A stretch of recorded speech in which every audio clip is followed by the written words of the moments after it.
22 법무사 민법 제1문 물건에 관한 다음 설명 중 가장 옳지 않은 것은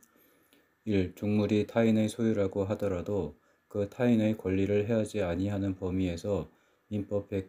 제100조가 적용된다고 할 것이고, 따라서 주물이 처분된 경우에 종물의 소유자가 동의 또는 추인하거나 종물이 동산인 경우에 상대방이 선의취득의 요건을 갖추면 종물의 소유권을 취득하게 되는 것이며, 또한 동산의 선의취득을 주장하는 자는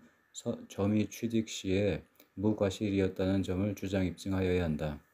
종물이 타인의 소유라고 하더라도 그 타인의 권리를 해하지 아니하는 범위에서 민법 제100조가 적용된다고 할 것이고, 따라서 주물이 처분된 경우에 종물의 소유자가 동의 또는 추인하거나 종물이 동산인 경우에 상대방이 선의취득의 요건을 갖추면 종물의 소유권을 취득하게 되는 것이며, 또한 동산의 선의취득을 주장하는 자는 점유취득 시에 무과실이었다는 점을 주장 입증하여야 한다.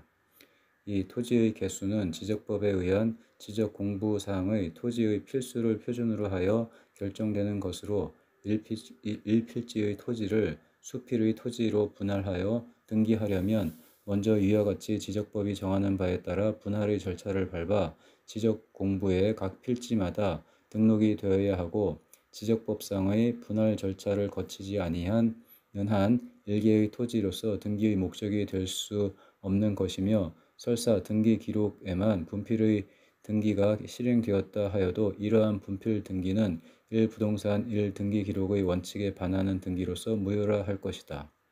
토지의 개수는 지적법에 의한 지적공부사항의 토지의 필수를 표준으로 하여 결정되는 것으로, 일필지의 토지를 수필의 토지로 분할하여 등기하려면 먼저 위와 같이 지적법이 정하는 바에 따라 분할의 절차를 밟아 지적공부에 각 필지마다 등록이 되어야 하고, 지적법상의 분할 절차를 거치지 아니하는 한 일개의 토지로서 등기의 목적이 될 수 없는 것이며, 설사 등기 기록에만 분필의 등기가 실행되었다 하여도 이러한 분필 등기는 1부동산 1등기 기록의 원칙에 반하는 등기로서 무효라 할 것이다.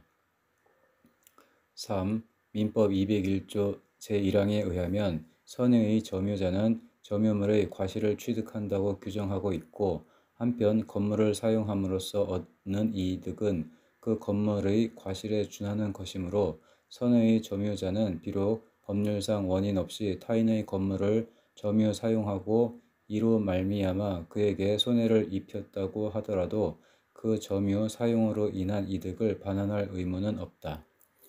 민법 201조 1항에 의하면 선의의 점유자는 점유물의 과실을 취득한다고 규정하고 있고, 한편 건물을 사용함으로써 얻는 이득은 그 건물의 과실에 준하는 것이므로, 선의의 점유자는 비록 법률상 원인 없이 타인의 건물을 점유 사용하고 이로 말미암아 그에게 손해를 입혔다고 하더라도 그 점유 사용으로 인한 이득을 반환할 의무는 없다.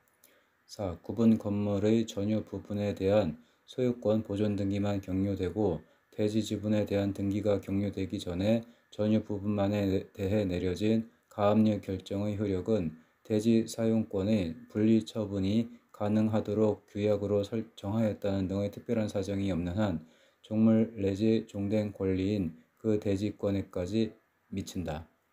구분 건물의 전유 부분에 대한 소유권 보존 등기만 격려되고, 대지 지분에 대한 등기가 격려되기 전에 전유 부분만에 대하여 내려진 가압류 결정의 효력은 대지 사용권의 분리처분이 가능하도록 규약으로 정하였다는 등의 특별한 사정이 없는 한 종물 내지 종된 권리인 그 대지권에까지 미친다.